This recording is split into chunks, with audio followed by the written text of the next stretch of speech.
사도 바울이 고린도 교회를 향해서 쓴 편지의 내용의 일부분입니다. 고린도 교회는 하나님의 은사, 특별히 성령 하나님의 역사하심과 은사가 많아서 성경에 보면 방언을 많이 했고 또 예언을 했던 그러한 교회입니다. 많은 은사와 많은 역사들이 있었는데 그럼에도 불구하고 이 고린도 교회는 또한 많은 문제점들을 가지고 있었습니다. 그 중에 하나가 바로 이 성찬에 대한 문제였는데 오늘 그 문제에 대하여 사도 바울은 고린도 교회 성도들에게 이 말씀을 통하여서 그들이 어떻게 성찬을 대해야 할 것인가를 다시 한번 가르침으로써 하나님의 교회가 바른 교회로 서 있기를 바랬던 것입니다. 오늘 이렇게 말씀을 통해서 볼 때에 많은 성령 하나님의 역사하심과 능력이 우리를 하나님 앞에 바르게 세우지 못한다는 것을 알 수가 있습니다.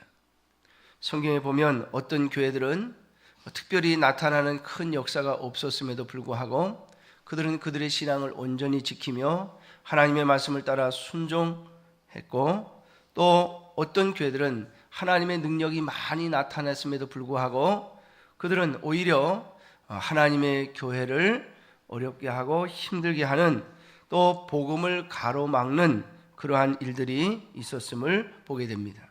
오늘 먼저 본문 17절에 보면 너희 중에 분쟁이 있다 함을 듣고 어느 정도 믿거니와 라고 말합니다. 고린도 교회는 많은 역사가 있었음에도 불구하고 그로 인해서 분쟁이 있었습니다. 그 분쟁의 원인은 누군가 자기의 옳음과 자기의 의로움을 드러내고자 하는 욕심 때문이었다고 오늘 사도 바울은 말하고 있습니다. 그렇습니다. 사랑하는 성도 여러분, 하나님의 교회는 누가 옳고 누가 위대한가를 드러내기 위해서 모여 있는 것이 아님을 기억해야 할 것입니다. 고린도 교회에 많은 능력이 나타나니까 그러면 그 능력이 나타나는 가운데 누구의 능력이 크며 누가 더 위대한가를 가지고 이제 고린도 교회 안에 분쟁이 생겼던 것입니다. 그러나 하나님의 교회는 누가 더 옳은가, 누가 더 의로운가, 누가 더 위대한가를 드러내기 위해서 모이는 것이 아니라 모든 사람이 예수 그리스도 앞에 죄인임을 고백하고 우리의 죄로 인하여 십자가에 죽으신 예수 그리스도를 의지하고 그분의 죽으심을 전하는 것이 교회의 목적일 것입니다. 그러므로 오늘 이 성찬도 바로 이러한 예수 그리스도의 십자가의 죽으심과 그로 인하여 우리에게 주시는 하나님의 놀라우신 은혜, 새 언약의 은혜를 전하는 도구가 바로 성찬이었습니다. 그런데 고린도 교회 성도들은 이 성찬에서조차도 그들의 옳고 그름을 나타낼 뿐만 아니라 누가 더 위대한가를 드러내고 누가 더 높은가를 드러내는 성도들 사이에 구별을 짓게 되는 그러한 도구로 전락해 버렸음을 알 수가 있습니다. 자, 오늘 말씀 25절의 말씀을 중심으로 해서 피로 세운 새 언약이라는 제목으로 말씀을 같이 생각해 보려고 합니다. 자, 예수님께서 세우신 이 성찬, 우리가 이제 4월이 부활절이 가깝기 때문에 또 1년에 보통 2차례씩 성찬식을 행하는데 이번 봄에도 성찬식을 행하게 될 것입니다. 그런데 이 성찬식은 단순히 빵을 먹고 포도주를 마시는 그런 의식이 아닙니다. 이 성찬은 새 언약을 기억하는, 주님께서 세우신 새 언약을 기억하고 기념하는 예식이 되는 것입니다. 여러분, 오늘 이 언약을 통하여 하나님은 우리를 만나 주시고 또 우리와 관계 속에서 우리에게 복을 주시고 또 우리를 인도하시는 것입니다.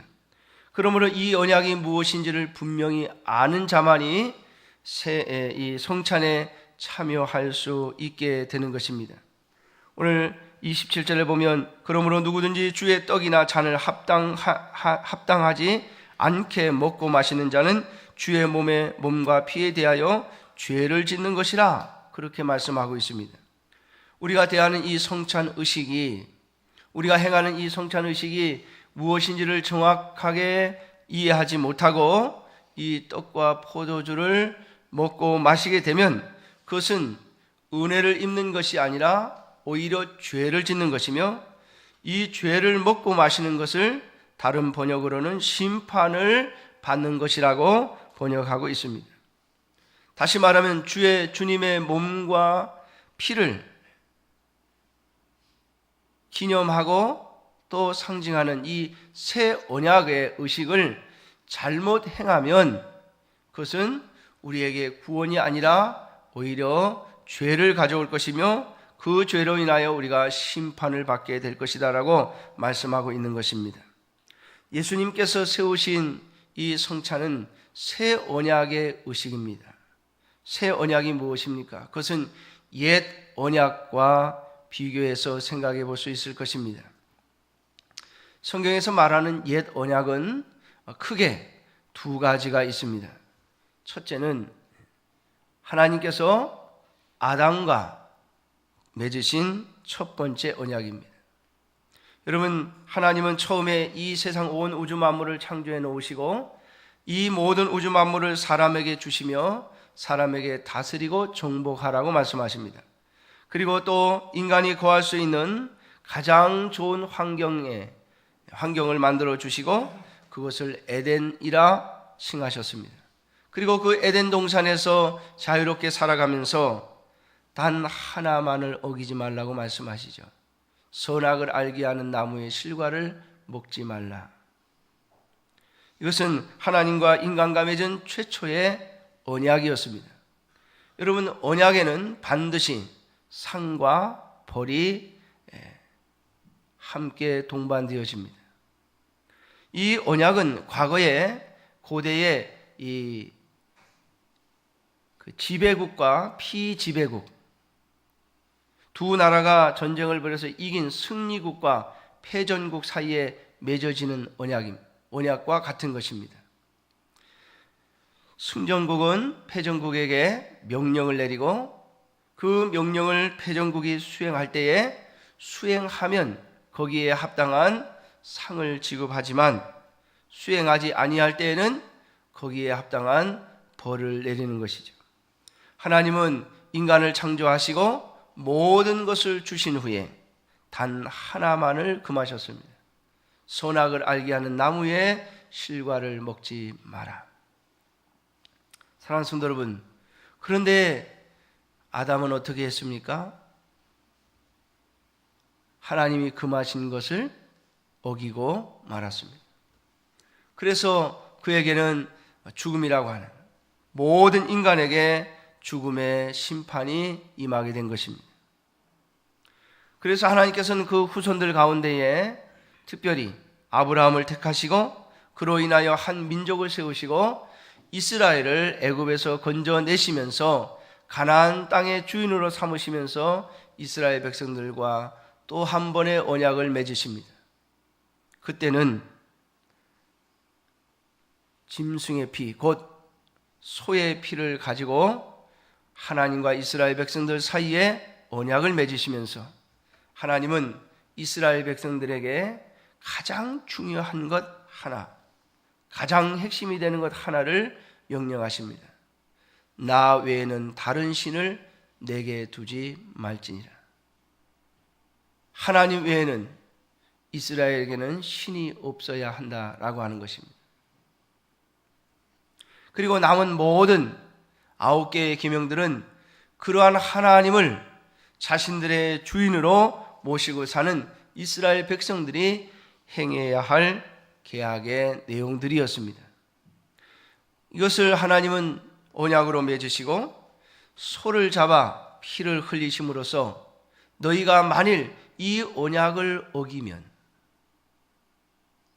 이 소와 같이 죽임을 당할 것임을 선포하신 것입니다. 그런데 여러분, 이스라엘의 역사를 살펴보면 이스라엘 백성들은 결국 하나님을 버리고 우상을 섬기기 시작하죠. 이스라엘 역사를 기록해 놓은 열왕기 상하를 살펴볼 때에 그 열왕기 상하의 가장 가운데 있는 이야기가 바로 바알과 아세라 신을 섬기는 아합 왕의 이야기입니다. 제가 전에도 말씀을 드렸던 것처럼 이스라엘의 책들은 가장 중요한 내용을 그 책의 중앙에 기록하는 관습이 있습니다. 왜냐하면 오늘날처럼 책으로 써서 우리가 읽는 것이 아니라 사람들의 귀에 들려주는 말씀이기 때문에 비슷한 이야기를 반복해 가면서 서로 비교해 가면서 대조해 가면서 이야기의 정중앙에다가 가장 중요한 핵심적인 이야기를 담고 있습니다. 이스라엘 백성들이 역사적으로 멸망하게 된 가장 중요한 이유가 무엇인가 하면 그들이 하나님의 놀라우신 은혜와 은총을 입었음에도 불구하고 그들의 삶 가운데에 바알과 아세라를 섬기는 역사가 그 중앙에 있다라고 말씀하시는 것입니다. 사랑하는 성도 여러분, 그래서 이스라엘 민족은 또 실패하고 말았습니다. 하나님께서 이제 인류 역사의 마지막 시대에 새로운 언약을 맺으셨는데 이 언약은 짐승의 피로 맺은 것이 아니라 예수 그리스도의 피로 맺으신 언약입니다. 이것은 아담과 하와와 맺으신 언약이 아니라 주님의 피, 죄 없으신 예수 그리스도의 피를 흘려 세우신 언약입니다. 이 언약 속에는 성령 하나님의 약속이 담겨져 있습니다. 그래서 우리가 보통 말하는 옛 언약의 상징인 두 언약, 아담과 맺었던 언약과 그리고 모세를 통하여 맺었던 율법의 언약, 그 두 언약을 능가하는 것입니다. 짐승의 피가 아닌 죄 없는 인간, 깨끗한 인간 예수 그리스도의 피로 세우셨고, 그리고 아담에게 결정권을 맡기시는 것이 아니라 오직 성령 하나님의 역사하심으로 말미암아 우리에게 하나님의 말씀에 순종할 힘을 주시는 성령 하나님을 약속하고 주시는 언약입니다. 그러므로 이 언약은 새 언약이며 오늘 우리에게 적용되는 언약이며 이 언약은 다시는 변하지 않을 것이며 이 언약 뒤에는 더 이상의 언약이 없습니다. 그러므로 오늘 저와 여러분들이 주께서 우리에게 주신 이 언약에 귀를 기울여야 할 것입니다. 이것은 예표가 아니라 본 언약입니다. 무엇을 상징하는 것이 아니라 하나님의 언약을 그대로 드러내는 본체입니다. 자, 예수님께서 당신의 피로 세우신 이 언약이 우리에게 주는 의미가 무엇입니까? 그것은 우리의 모든 죄를 예수 그리스도의 십자가로 덮으시고 우리를 구원하시겠다고 하시는 하나님의 약속입니다. 그러므로 저와 여러분들은 이 약속을, 하나님의 약속을 믿고 예수 그리스도만을 우리의 주인으로 섬겨야 할 것입니다. 그리스도를 주인으로 섬기는, 예수님을 나의 유일한 주인으로 섬기는 일에 우리가 만일 어긋난다면 우리는 이 언약에 의하여 심판을 받게 되는 것입니다. 그러므로 오늘 우리가 성찬을 행하는, 세례를 받고 하나님의 사람으로 성찬을 행하는 이 일은 그저 단순히 무엇인가를 기념하기만 하고 또 그저 지나가는 그런 의식이 돼서는 안 될 것입니다.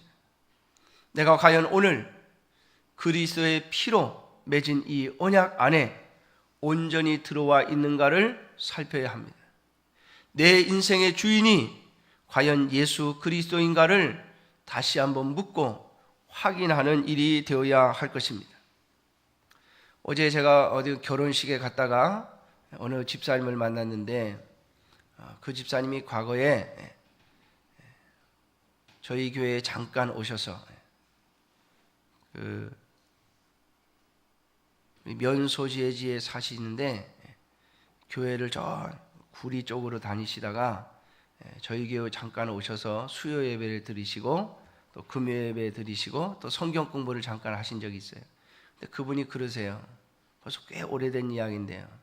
한 10년 된 것 같아요. 근데 그분이 지금도 목사님, 제가 지금도 잊지 않고 기억하고 있는 것이 있습니다. 뭡니까? 제가 물었죠. 그랬더니 그러더라고요. 예수님의 이름으로 세례를 받는 것. 우리가 교회에서 세례를 받고 성찬에 참여하는 것이 그저 단순한 일이 아니라 바로 예수님과 결혼하는 것이요, 예수님을 나의 신랑으로 모시고 살아가는 것임을 의미하는 것이라고 가르쳤었는데, 그것이 가슴에 탁 들어와가지고 지금도 신랑 되신 예수님을 통해서 기쁨으로 살아가고 있다고 그래요. 조금 우리가 생각을 해볼 문제이긴 합니다만은 이런 이야기를 하시더군요. 육신의 남편에게 못할 말도 내 신랑 예수님께는 얼마든지 합니다. 육신의 내 남편은 내가 말 잘못하면 나에게 뭐라고 하고 또 나를 미워하기도 하는데, 내 신랑 되신 예수님은 내가 무슨 말을 하든 어떤 이야기를 하든 내 말을 들어주고 또 내 말을 응답해 주는 분이기 때문에 그분의 사랑을 의지해서 오늘도 살아가고 있습니다. 그래요. 사랑하는 성도 여러분, 그렇습니다. 예수님과 우리와 맺은 언약은 신랑과 신부의 언약입니다. 아니, 오늘 저는 예수님과 우리와 맺은 언약은 그 이상임을 여러분들에게 말씀드리고자 합니다. 왜냐하면 이것은 피로 세운 언약이기 때문에 그렇습니다. 여러분, 인간적인 결혼은 우리가 주님의 명령을 따라 절대로 하나님이 짝지어 주신 것을 사람이 가르면 안 된다고 말씀하신 말씀에 합당하게 살아야 하겠습니다만은, 그렇지 못할 때가 있지 않습니까? 그래서 참으로 견디다 어쩔 수 없이 헤어지는 일들이 우리의 인생사에는 종종 있습니다. 그러나 여러분, 예수 그리스도와 맺은 이 언약은, 예수님을 나의 신랑으로 맺은 이 언약은 절대로 끊어서도 또 끊을 수도 없는 언약입니다. 왜냐하면 피로 세운 언약이기 때문에 그렇습니다. 사랑하는 성도 여러분, 그러므로 주님과 맺은 언약을 깊이 묵상하셔야 합니다. 왜냐하면 예수님께서 피로 이 언약을 세우셨음은 우리를 위하여 당신의 몸을 찢으시고 당신의 피를 흘리셨다고 하는 것을 의미할 뿐만 아니라, 반대로 이 언약을 깨면 그 대가는 생명이라고 하는 사실을 잊지 마셔야 합니다.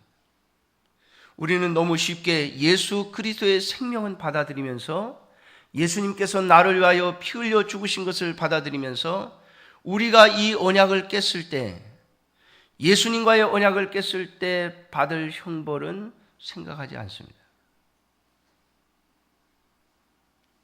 우리가 일반적으로 계약을 할 때도 그러잖아요.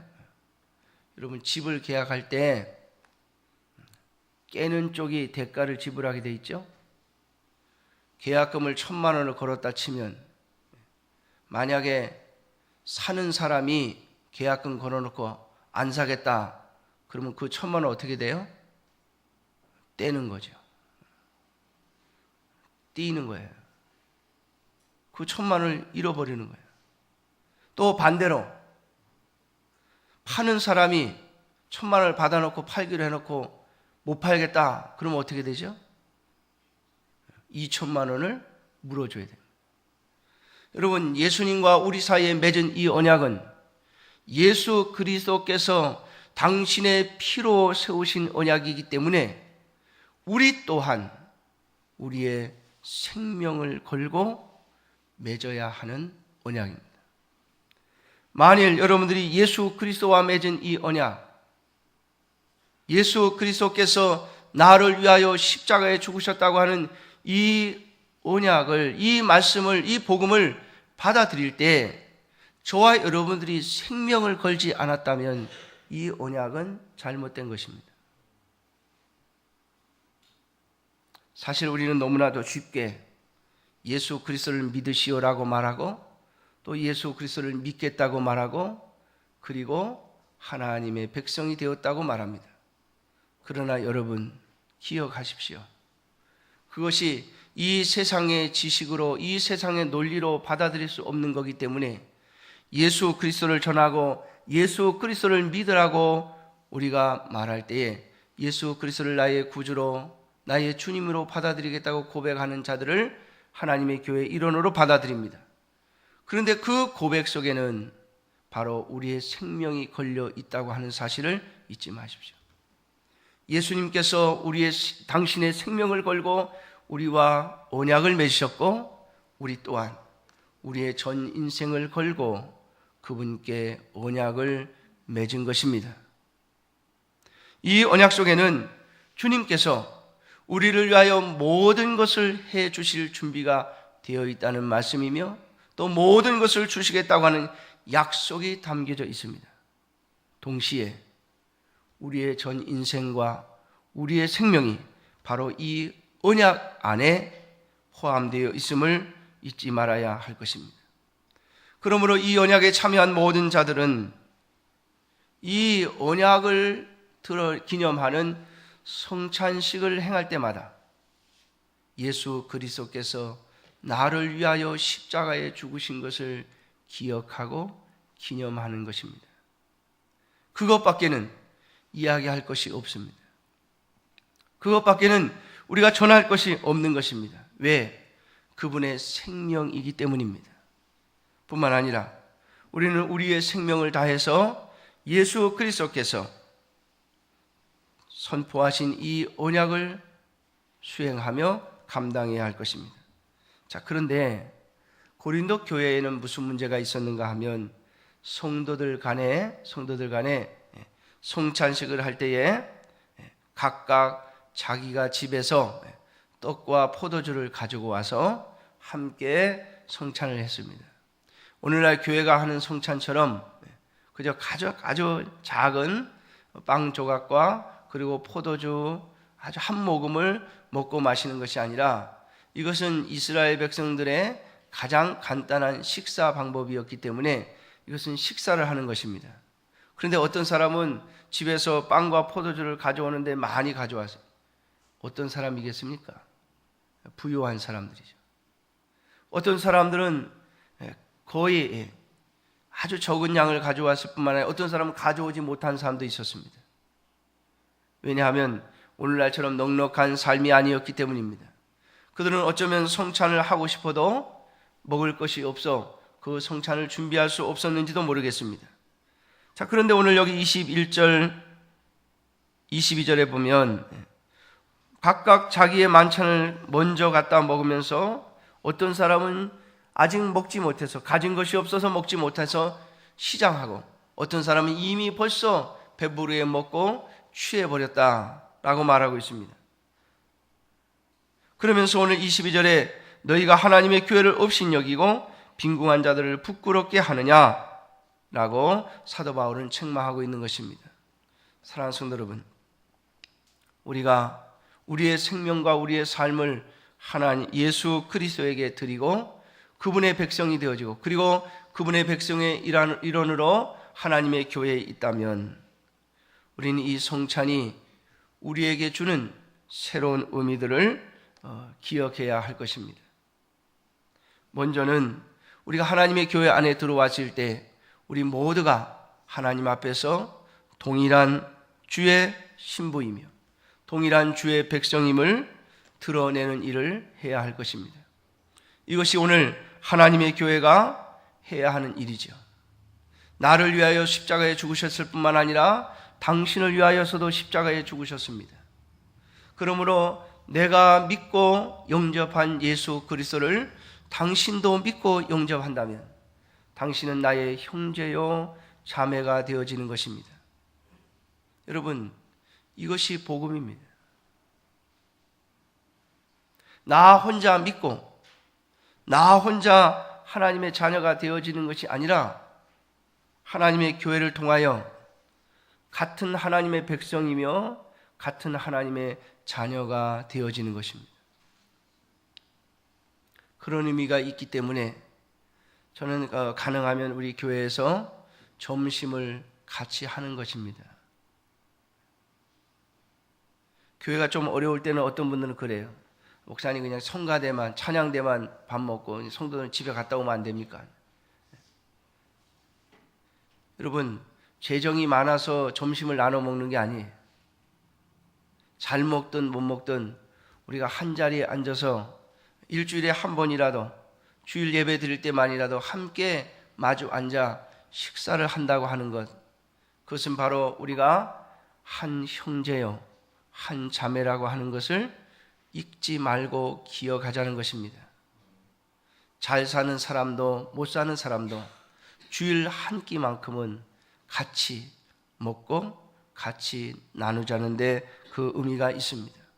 사랑하는 성도 여러분, 이것을 기억해야 할 것입니다. 우리가 예수 그리스도 안에서 한 형제이며 한 피를 나누어 가졌고, 그리고 예수 그리스도 안에서 우리의 생명과 우리의 인생을 여기에 걸고 있다라고 하는 것, 이것이 오늘 예수 그리스도께서 당신의 피로 세우신 언약의 이유입니다. 뿐만 아니라 오늘 말씀은 우리에게 이 예수 그리스도의 몸을 분별하지 못하는 것, 그 의미를 제대로 알지 못하고 먹는 것은 바로 죄를 먹고 마시는 것이며 죄를 짓는 것이라고 말씀합니다. 이 말은 다른 말로 말하면 심판을 받는 것을 말하는데요. 여러분, 예수 그리스도의 십자가의 이 언약, 예수님의 피로 세우신 이 언약은 이 언약을 받아들이지 않거나 이 언약을 깨는 자들에게는 반드시 피로 그 대가를 치르실 것임을 선포하고 있는 것입니다. 사랑하는 성도 여러분, 만일 우리가 예수님께서 우리를 위하여 흘리신 그 피의 언약을 깨버린다면 우리에게 돌아오는 형벌은 오직 죽음밖에 없음을 잊지 마십시오. 그러므로 이 언약은 지키면 좋고 안 지켜도 그만인 것이 아닙니다.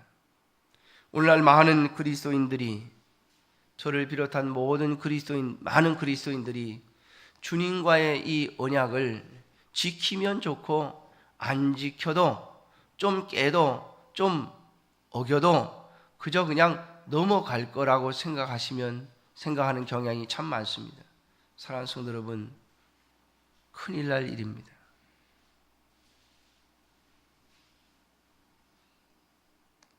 주님은 우리와 언약을 맺으실 때 주님의 생명을 걸고 우리를 영접하시고 우리를 맞이하신 것입니다.